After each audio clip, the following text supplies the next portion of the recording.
Welcome to Ignite Intimacy, a podcast exploring intimacy, romantic relationships, sexuality, and everything that relates to these hot topics.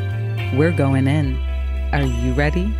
This is your host, Laura Aisha. Let's do this. Hello, Ignite Intimacy community. This is your host, Miss Laura Aisha, and you are in for a treat. Holy goodness gracious. This conversation with Terry Real is fire, baby. He is dropping wisdom and knowledge and gem after gem after gem about relationships, marriages, couples and communication, about toxic masculinity and why we love men and giving men permission to be vulnerable and so much more. He gives me some dating advice, which I need, and you will absolutely love this episode. So tune in. It's coming at you right now. Laura Aisha and Terry Real, keeping it real on Ignite Intimacy. Enjoy. And remember, stick around to the end. We've got some more erotic poetry for you from our dear Empress with the wordsmith, Miss Noel. Mwah. Terry Real, what is happening, my friend? Well, I've never been interviewed by anybody in Mexico in a bikini before, so I hope we have an exciting time between the two. Awesome. Hey, listen, I'm always happy to provide new experiences for amazing people. So I'm glad this is one of them. And this is, I'm like living my dream right now after child rearing and, being basically based in Western New York for the better part of the last 20 years. I'm nomading currently and working remote. And so it's pretty fab. I got to say, I'm looking out on the patio. It's gorgeous and sunny, and all my people are freezing their booties off in the Northeast. So I feel for y'all. That's okay. I'm polishing my gun. I'll be. So Terry, thank you so much for being here with us today. You're welcome. You are just like salt of the earth, such a beautiful spirit. Your energy is so warm, and there's just something about you that's so comforting and welcoming. And and like I got that from the moment that I experienced you at Esther Perel's event. You're one of a handful of speakers that I've had the pleasure of recording conversations with since that event. And, you're just cool, man. Well, hey, nobody could say anything better to me than that. You're just cool. That sounds good. I want that recorded, and I want it on a loop to play to my children. Yeah, exactly. See, someone thinks I'm cool. Yeah, listen, cool. I understand. I have a 21-year-old daughter, and like, maybe she thinks I'm cool somewhere in the far reaches of her beingness, but she certainly doesn't act like it most of the time. Yeah. I hear you. So you've been doing some really powerful work in the world around, you work with couples. Yes. My specialty, and where I've created a school of doing therapy that is called Relational Life Therapy, and it's what I've created. It's primarily with couples, individuals also, and I deal my clinical practice, and I still have a clinical practice, and it's mostly people who fly in from wherever. I'm in Boston, and they spend 2 days with me. They're on the brink of divorce, and no one else has been able to help them. And at the end of our 2 days together, we decide you're either on track or you're getting a divorce. This is the last stop. So I have a lot of clout. Wow. And I have a very good track record. I have to say, easily 19 out of 20 couples back off the ledge. Now, I send them home with a treatment program. You go to AA, you get meds, you see an individual therapist, you do a men's group. If they follow through with the program, they do really well. If they don't follow through, they do okay for a while, and then they start to fall apart. So I don't claim to fix people in 2 days, but I can save them in 2 days. Wow. That's incredible. Well, I mean, with the high rate of divorce in this country alone, that's very powerful work that you're doing. Yeah, most heterosexual relationships are not doing very well. I don't think that's big news. I mean, roughly one out of two falls apart. And of the two who remain standing, how many are really deliriously happy with each other versus Exactly. kids or money or whatever?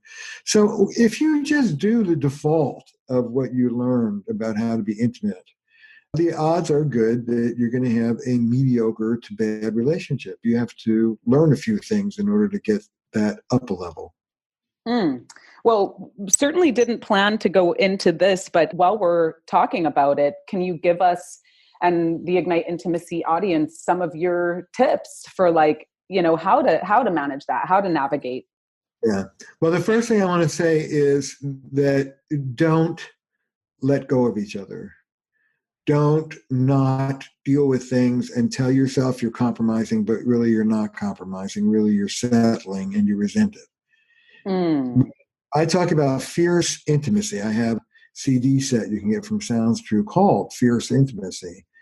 And fierce intimacy means I'm going to tell the truth to you with love and with skill. We'll get to that.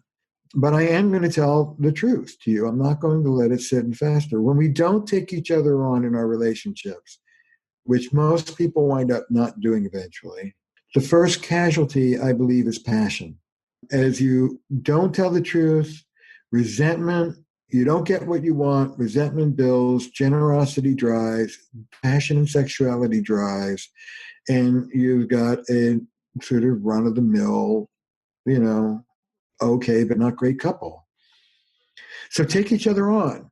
But the reason why we don't take each other on is because it doesn't go very well when we do. And there could be two reasons for that. One is you've got a partner who just isn't going to listen to you. And there's nothing you can do about that. In which case, if that's true, then you need couples therapy. Get this son of a gun to couples therapy and get a couples therapist who's really helpful. Let me say that to your viewers. I don't believe most couples therapists do crap. To sit there and say, yeah, I'm sorry, tell me more about it, that feels bad. To do regulation therapy with a couple, which most therapists do, does not work. Most couples therapists do not have 1 hour of training in couples therapy. They're individual therapists who just think they can wing it, and they can't. Mm-hmm. Mm-hmm. So if you're going to get couples therapy, ask the therapist if they have any training in couples and family therapy. And here's your key word, ask them how active they are. You don't want somebody holding your hand and telling you I'm sorry, that feels bad. You want somebody who's going to get in, roll their sleeves up, and mix it up with you. Anyway, so maybe you don't have an accountable partner, which means you better get some help. Or maybe you're saying it better. And that's where I come in. Amazing. Yeah. So I talk to people about what I call speaking up with love.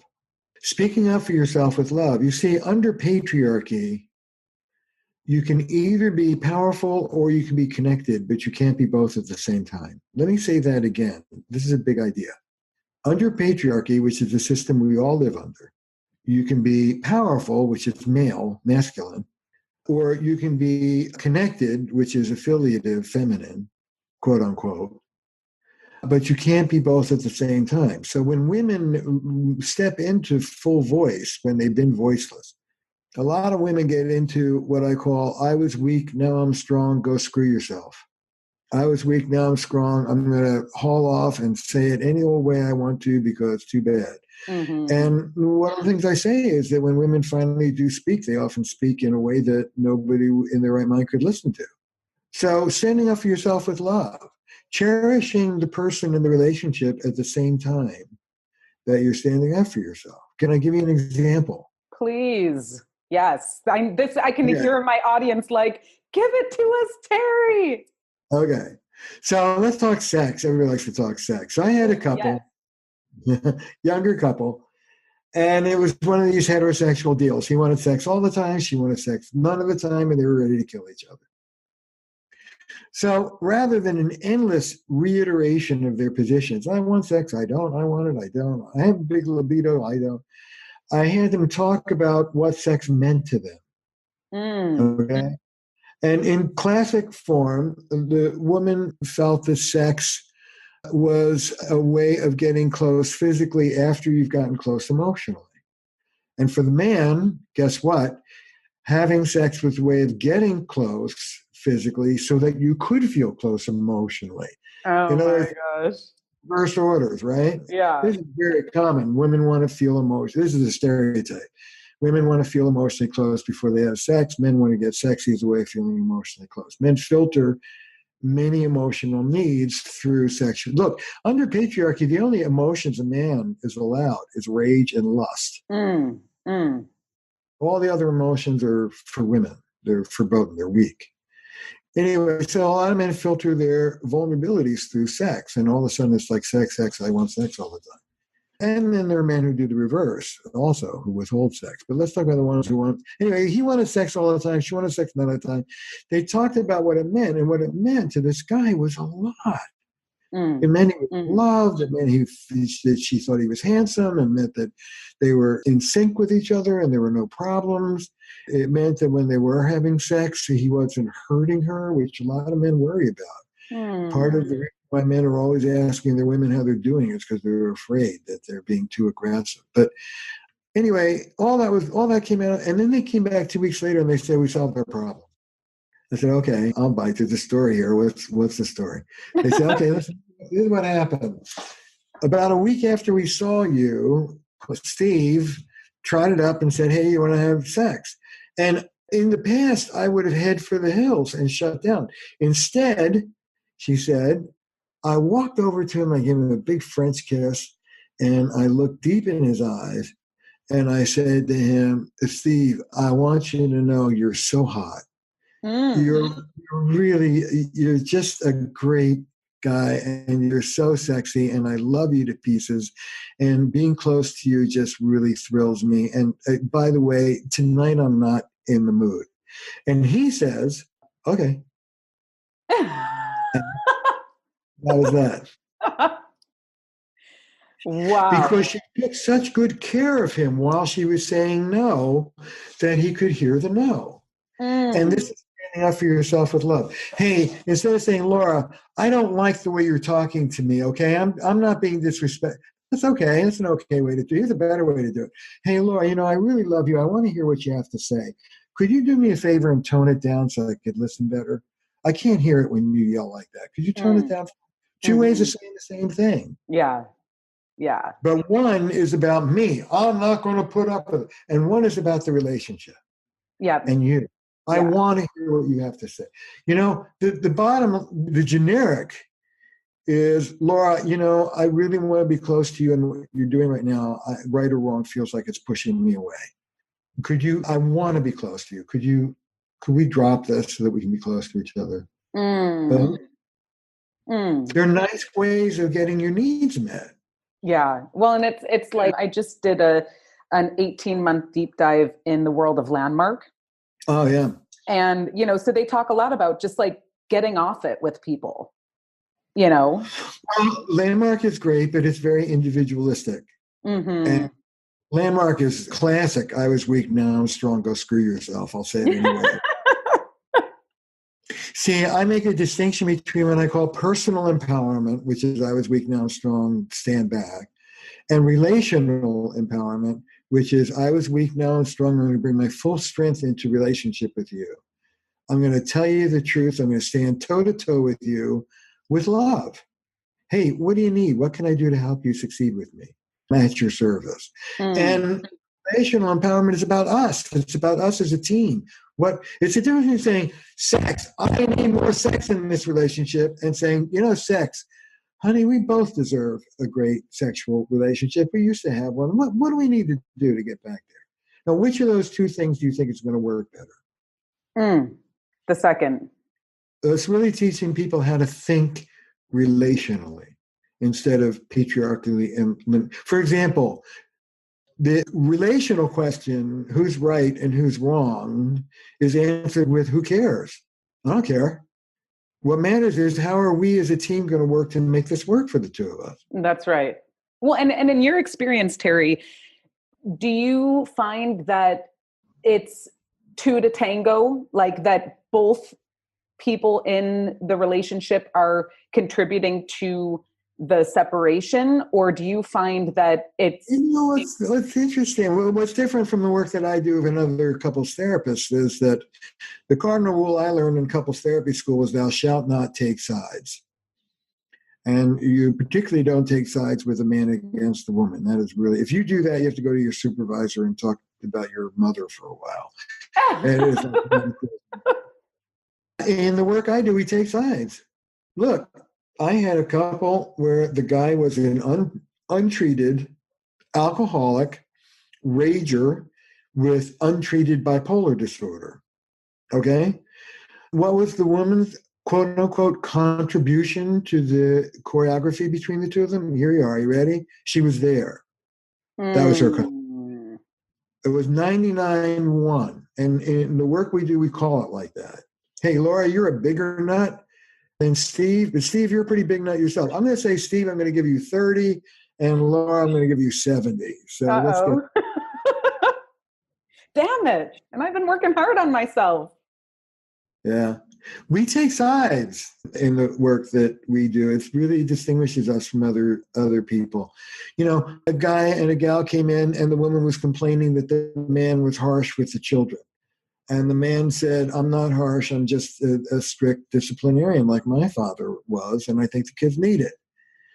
So I always get to the key. I always get the details. You know, give me two examples of his being harsh. Well, just yesterday we were at dinner and he said to one kid, we sit with both butt cheeks in the chair, sit in the chair properly. And to another kid, he said, we don't eat with our hands. We're not animals. We're human beings. Use your fork. And I listened to the story and I said something that most couples therapists would never say. You ready?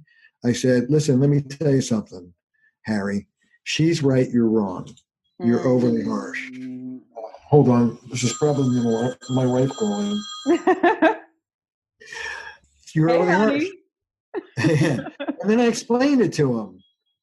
You know, you could say, let's use a fork for our meals. It's not good to eat with your hand. But when you say, we don't eat like animals, pick up a fork, that's not just disciplining the kid, it's shaming him. Absolutely.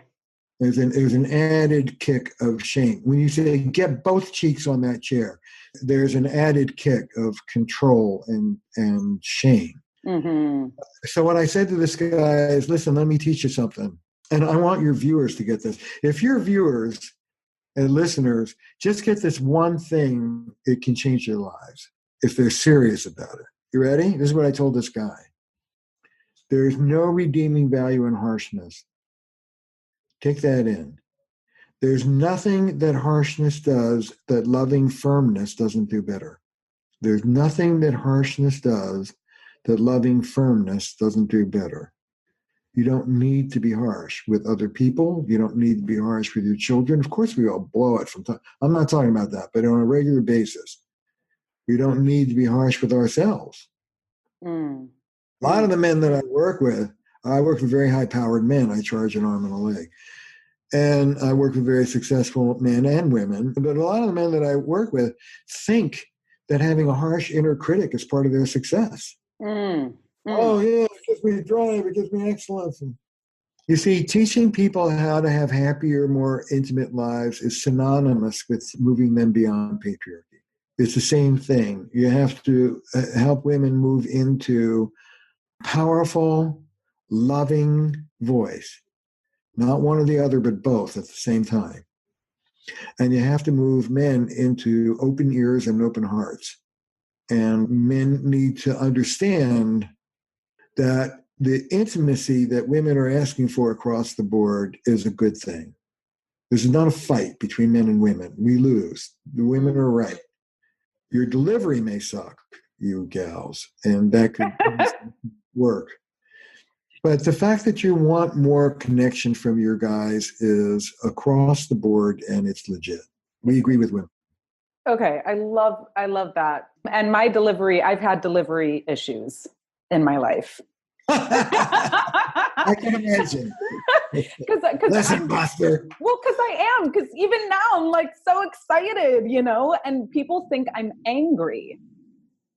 Yeah. And like, so I actually, a dear friend of mine's marriage is falling apart.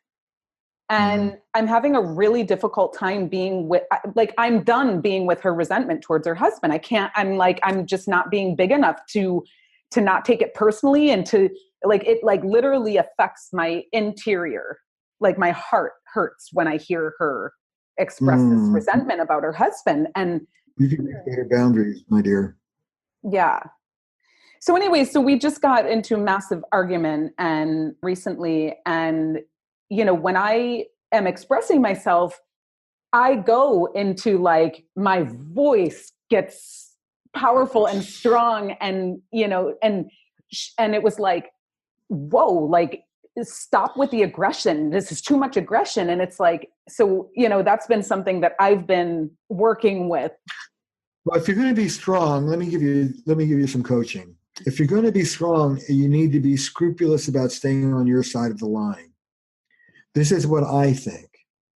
I would say to your friend, I'm not telling you not to be resentful toward your ex. I don't tell people what to do. It's your life, it's not my life. But I do want you to know that you part in this resentment, and just living resentment, breakfast, lunch, and dinner, hurts my heart. It hurts me to see you like that. Because my value system is that resentment is a shitty way to live.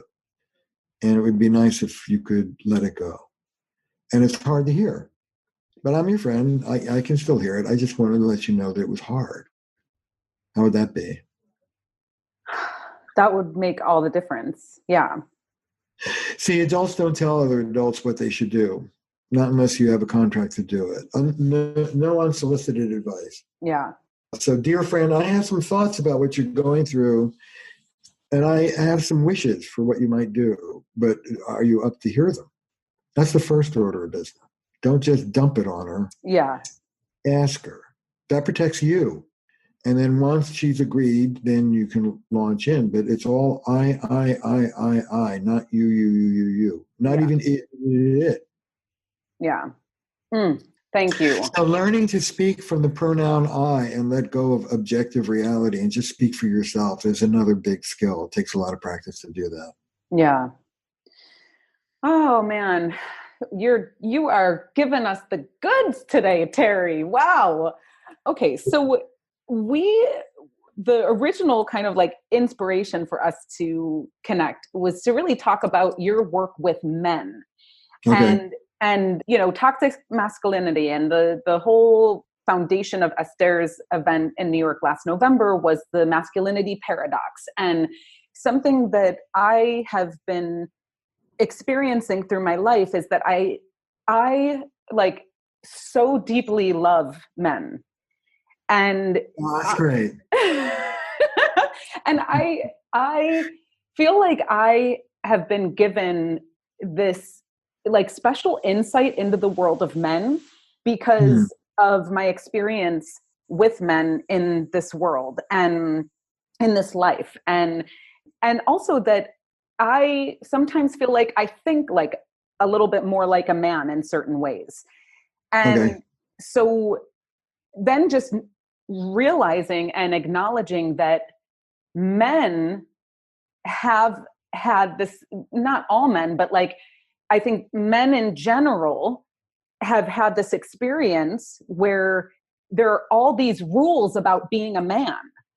Yeah, tell me about it. And it's so interesting. So I didn't even know about the Gillette commercial until recently, like within the last couple of days. I discovered this Gillette commercial. It just completely missed my. Hey, you know what? I wrote a nice little op-ed piece about that commercial. I wonder if there's a way to get it to your people listening. Absolutely. Yeah, we'll link it. We'll put it in the show notes. Yeah, we'll do like a little opt-in thing, and people can. Great. Can get Okay. Cool. it. Yeah. So hey, and one more thing before we get on the men and leave relationships, I also wanted to plug because I want to help people. The nitty-gritty skills that we got into, I have an online course that does it for 8 hours. with exercises. Okay. And really excellent. It's how to have good self-esteem, good boundaries, how to ask for what you want, how to listen, really listen and get yourself out of the way, how to respond with generosity and make peace, what to do when your partner's being a jerk and you're not, and cherish yourself and cherish your partner at the same time. We call it the Essential Skills course, costs a couple $100. And it would be great if everybody could watch that. Amazing. Okay. So where can people find that? Oh, yeah. Just go to my website. Just my name, Terry, T like Thomas, ERRY, Real, REAL, just like the word, the real thing. Don't make it fancy. Terry Real. Just Google Terry Real and it'll take you to my website, or type in terryreal.com. Great. And then once you're in the website, the course is called Essential Skills Course for couples. Okay, great. And do you have an opt-in, like an email opt-in there as well? Let's do. Yeah. You can hit a button to subscribe. And also when we do if you want to do my op-ed piece and offer that to your viewers, we can do an opt-in there. Yeah, let's do that. So for our audience, we will have special opt-in link for that op-ed piece about the Gillette commercial, because I guarantee you it is worth your time and energy to read this piece, look at the commercial if you haven't already, and just see what the conversation that got kicked up around that commercial and the message of that commercial. Well, the whole issue of so-called toxic masculinity and the pushback that you get, and now that it's sort of risen to the surface a little bit for the first time ever. It's a funny thing. I can understand I consider myself a feminist. I'm a feminist family therapist. And by the way, I'm glad you love men. We need men-loving feminists. I think that's the new stage for feminism, actually, is embracing men and loving them. Yeah. And uniting with us against the system, which hurts us both. Patriarchy hurts men as well as women. I know it gives men privilege, but I speak to men about what I call poison privilege. It's privilege that does you no good. Going one up into grandiosity and better than is poison. It's not good for your soul, and it's not good for your relationship. Look, I don't want men to, quote unquote, give up masculinity. I'm not interested in undoing masculinity. And when the people who coined the term talk about toxic masculinity, they're not saying that all masculinity is toxic. They're saying there are toxic elements to traditional masculinity. I don't want men to throw the whole thing out. I work really a lot with men to refurbish some of the good aspects of masculinity and have them rise to the occasion. For example, okay, I'm a feminist therapist. I'm sitting with a Christian family. And they're fundamentalists, and they believe that the Bible teaches man should be the leader of the family. Okay. So then I lean into the guy and I say, let's talk about what a Christ-like leader looks like. Does he look like a tyrant, or does he look like somebody who responds to the people he loves? I can work with this. I talk to men all over the place about, so for example, your partner wakes you up at 2 a.m. to complain about you're this, that, or the other thing, and 999 out of 1,000 people would go apeshit. I can't believe you're waking me up. Blah, blah, blah, blah, blah. Is that being a generous gentleman? So what I want you to do at 2 o'clock in the morning, if your partner is waking up and saying, I'm really upset about something, is I want you to go rub your eyes and take a few deep breaths and say, I'm really sorry you're so upset, honey. I don't want you to be upset. That must feel bad if it wakes up at 2 o'clock in the morning. Listen, I can't talk at this hour. I'm all mumbly, but let's talk about it first thing in the morning when we get up. And I'm sorry you feel bad. That's being a generous gentleman. That's taking your cape off and putting it over the puddle. Good. Let's do that. Let's be gentlemen. Fine. I'll go for that. So I don't want to run all aspects of masculinity down, but there are very toxic aspects of masculinity. There are 2 of them. The first is that what it means to be a man is to be invulnerable. Men are allergic to vulnerability. And the more invulnerable you are, the more manly you are. And the more vulnerable you are, the more girly you are, or the more you're any host of horrible names. What Brene Brown has reminded us, and what we've known all along, really, is that we humans connect through our vulnerabilities. I tell you about my rotten kid. You tell me about your hurting knee. You tell me about your back. I tell you about my throat.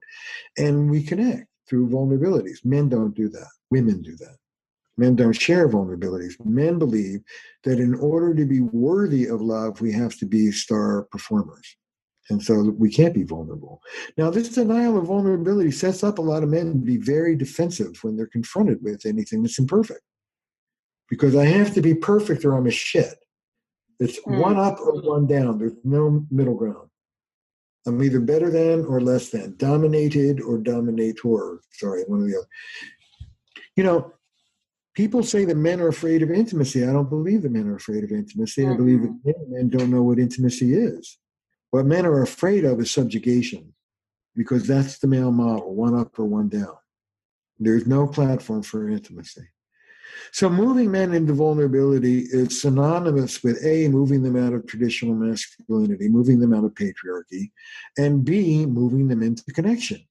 And when you see a man move into vulnerability with his partner, and his partner receives it, it's like watching him get born. It's a beautiful moment. But let me tell you a story. I like stories. I had a guy, like a lot of guys, he was a chronic liar. He would lie about everything. It's large and small. He would just lie. And I take him back to his family. You see, when I have a saying, adaptive then, maladaptive now. When he was a kid, he had an incredibly intrusive, controlling, all over him father. And he very intelligently learned to protect his autonomy and his sense of self by lying to his father. Did you do this? Yeah. No, he didn't, but he didn't want to deal with what would happen if he said he didn't. So he cleverly began to lie. And he had a whole secret life, as many men do.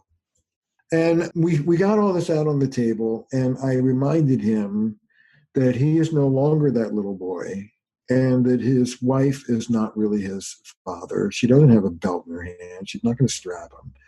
And it's safe. It won't feel safe. It feels like you're going against the electric fence, but it is safe. You step outside your comfort zone and try it. All right.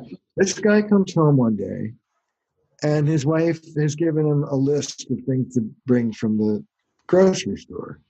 And he doesn't have the milk. And she says, "Where's the milk?" And he starts to say they were out. And the words are in his mouth, and he has what I call second consciousness. He has a moment of real recovery. He wakes up, takes a deep breath, and he turns to his wife and he says, "I forgot."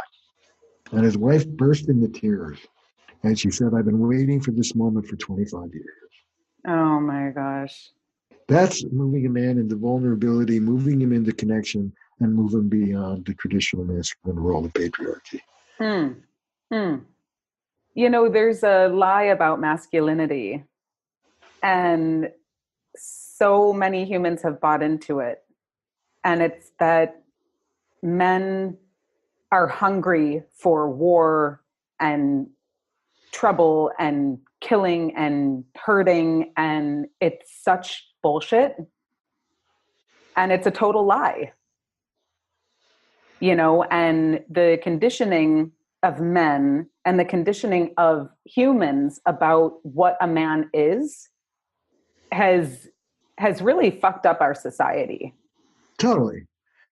And patriarchy is masculinity writ large. The patriarchy is the values of masculinity that we all live with. The one that you just zeroed in, remember I said there were two aspects of masculinity that were really toxic. The first is the denial of vulnerability. The second is the delusion of dominance. God gives Adam dominion over the earth and all the things that creep and crawl on it. Bad idea. We are not above nature like God. We are in nature. We are subcomponent parts. And coming out of patriarchy and coming into relationality is synonymous with starting to think ecologically. Look, your long-term relationship is your biosphere. It's you live inside of it. You're not above it. You're in it. You breathe it. You can choose to pollute over here and haul off and scream and yell and carry on. But you're going to breathe that pollution over here when your partner doesn't want to have sex with you later that night. These things have consequences. You're in it. And so, for example, moving from, well, I'm right and you're wrong, or let's figure out what's valid, or that whole thing that people get into of who's remembering this the right way, or whose feelings are the valid feeling. Instead of all that crap, it becomes, how are we going to work as a team to make this work for both of us? Because you know what? When you start thinking relationally instead of linearly, if one of you wins and the other one loses, you both lose. And here's why. I'm very realpolitik. I'm not pie in the sky at all. Very gritty. If one of you wins and the other one loses, you both lose, because the loser will make the winner pay for it. Count on it. There'll be blowback. Yep. People don't like being controlled. People don't like giving up what they want. So being a bully is a really good example of not thinking ecologically. You can bully your way and get your way. You can have the chocolate instead of vanilla if that's really important to you, but you'll pay in terms of resentment and probably withdrawal for your bullying. And it's what I call short-term smart and long-term stupid. I don't talk to men about altruism. I talk about enlightened self-interest. Happy wife, happy life. It's your interest to keep your partner happy. You know why? Because you live with them, dumbcoff. I mean, hello. Independent of the fact that you love them and you don't want them to be hurt, it's like you're the one who's going to have to deal with them when you prefer a more pleasant evening. Wow. That's what I call enlightened self-interest. Yeah, I love that. So I heard you on a favorite podcast of mine, Seen on Radio. Oh, yeah. And so Seen on Radio has two phenomenal series. One is called Seeing White, which I highly recommend to every human being to listen to. It's all about the origins of whiteness and white supremacy and racism. And it's absolutely disturbing and fascinating and highly educational. So check that out. But I heard Terry on their second series titled Men. Men. We love men. We love men. Men here at Ignite Intimacy. We love men. One of the things we say, get a couple of men together, add water, and you're going to have pathos. Get any man talking about his father, and you're going to have pathos. It's like amazing. Men have such big hearts. Most of the men that I work with, is what you were saying about the stereotype. Most of the men I work with are big-hearted, mean well, and are frankly bewildered. They have no idea what you all want from us. Good God, if you would just be satisfied. Well, and it's like something that I've commonly said is like, it really doesn't take that much to keep me happy. Oh, you're so wrong.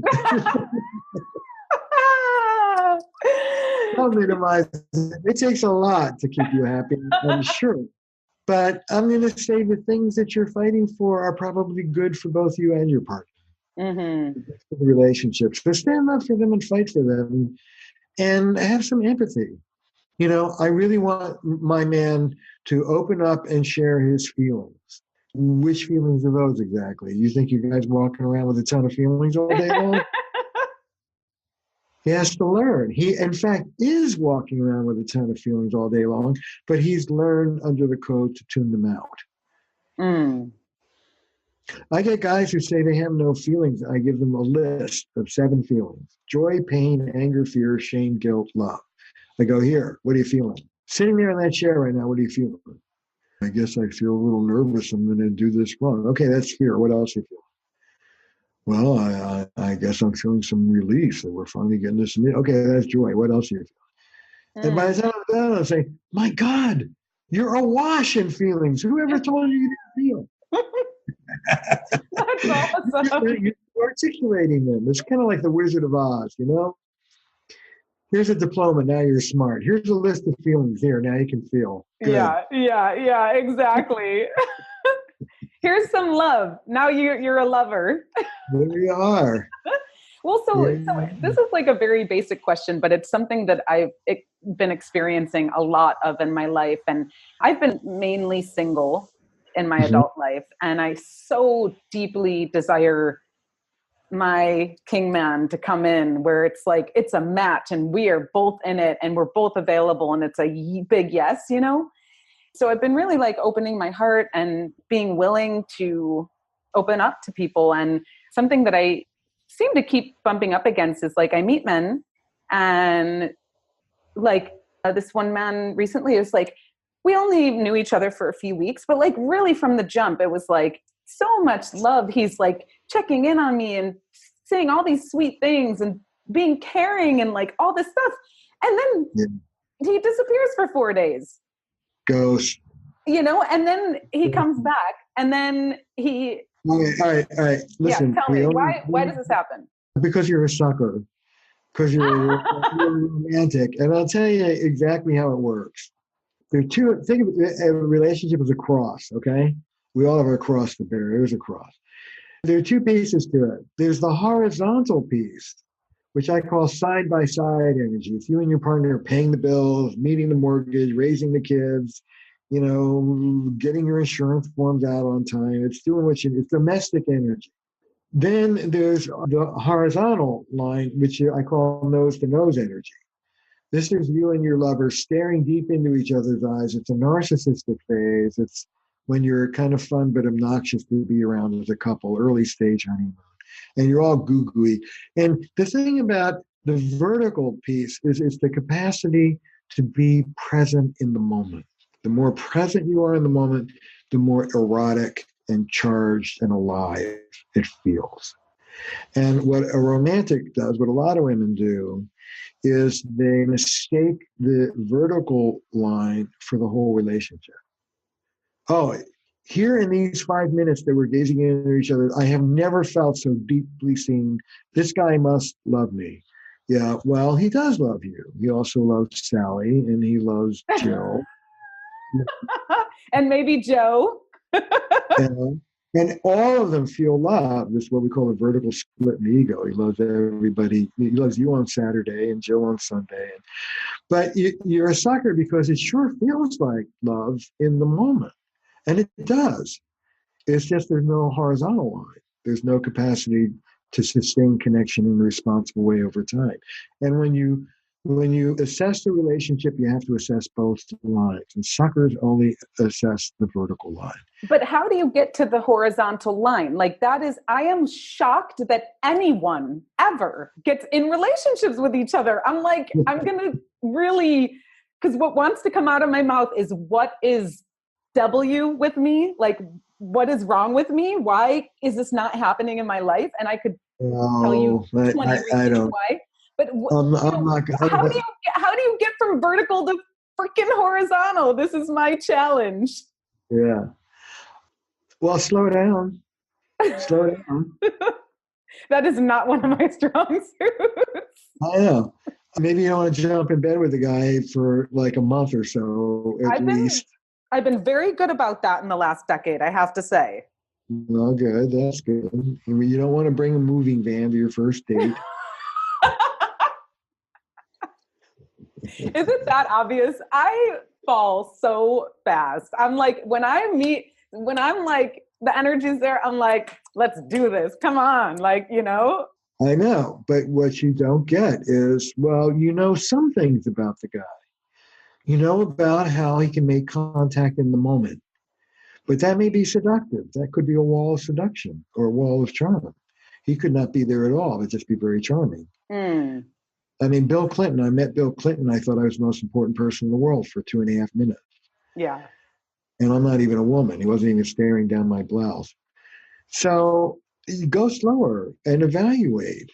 Don't just evaluate the energy in the moment, but ask the guy things like, what was your last relationship like? And how come you're not in it?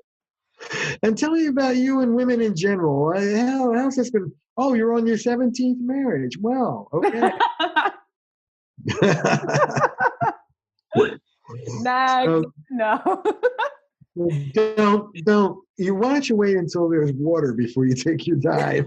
Look at the pool. Oh man. Well, certainly a lot of, growth to happen there. And, I'm committed. I'm in it, and I'm going to keep opening my heart. And, with, Open your, but you know what, honestly, Laura, the great Friedrich Nietzsche once said, a great artist needs a heart on fire and a head of ice. And you got the heart on fire, but I'd like you to slow down and be a little more discriminating about who this guy actually is. That's my okay. little curbside consult for you. I love you. Terry Real. So thank you so much for being here with us. You are a very busy guy and a brilliant, loving, amazing, just soldier of love, warrior of light, I would say. I mean, you're just shedding light everywhere you go. And you've left us with gem upon gem upon gem. So thank you so much for being so generous and amazing. Thank you. You bring it out in me. It's been a pleasure talking to you. You are an absolute pleasure. And listen, guys, if you're, single and you're out there and you want, if you're like anything verging on appropriate, I'm sure she'd be open. Look, and maybe even if you're not verging on appropriate, she might be open. Be that as it may. Little inappropriate, all right. Yeah. I want everybody to come to terryreal.com. I want everybody to get the Essential Skills class. I want everybody to opt in to be part of the mailing list so you get to know what I'm doing. Yep. And thank you. It's been a lot of fun, as it always is. Thank you so much, Terry. So we'll have all the links in the show notes. Terry Real, like the real deal, terryreal.com, TerryReal.com. All the links will be in the show notes. Terry, you are a gem. Thank you, thank you, thank you. You're welcome. It's mutual. All right. We'll see y'all around on the next one. Lots of love. Wowzas, Ignite Intimacy Community, putting it all on the line. Wow. Whew, baby. So much love, so much light, so much truth, and just knowledge and wisdom. Terry gave it to us full on. So now what I am encouraging each of us to do, that includes me first. I am taking Terry's advice, his offering, and I will be mindful of a heart on fire and a head, what did he say? A head on ice. And I will take it slower in my dating and exploring with men and relationships. And I'm curious, what piece of wisdom will you take from what Terry shared with us today and apply it to your life? Give us a shout. Go to Instagram at Ignite Intimacy. Go to Facebook at Ignite Intimacy. Email us hello@igniteintimacy.com and let us know which piece of wisdom you're applying to your life and your relationships and how that is helping to bring you closer and into deeper intimacy with those that you love, including yourself. I love you all so, so, so, so much. Stick around. In 2 seconds, you're going to hear another gorgeous piece from Noelle sharing her erotic poetry. And we love you so, so much. We wouldn't be here without you. So thank you for joining us for another episode of Ignite Intimacy. And we will see you on the next one. Stay blessed and ciao for now. Mwah. True enough. I won't use poetic license. This is actually what I experienced. I laid myself out and went within. The ripcord of willingness pulled my consciousness in rare, full fabric. Even if it isn't absolutely true, it's true enough. The elders, the alders, the kin of Fae, the earth itself, I don't know who or what, but I was taken and shown that I didn't come into this world. I grew out of it. Thanks for tuning in to another conversation on the Ignite Intimacy podcast hotline. We love that you choose to spend your time with us. Check us out at igniteintimacy.com. Subscribe to us on iTunes and leave us a review and a rating. It helps more people know about us. We love to hear from you. You can email us with questions, comments, or suggestions to hello@igniteintimacy.com. And tell your friends. Music was arranged by Jason Pfaff and Mike Corey, and this podcast is produced by yours truly, Laura Aisha. Thanks again, and we'll see you on the next one. In the meantime, let your light shine bright and ignite your intimacy.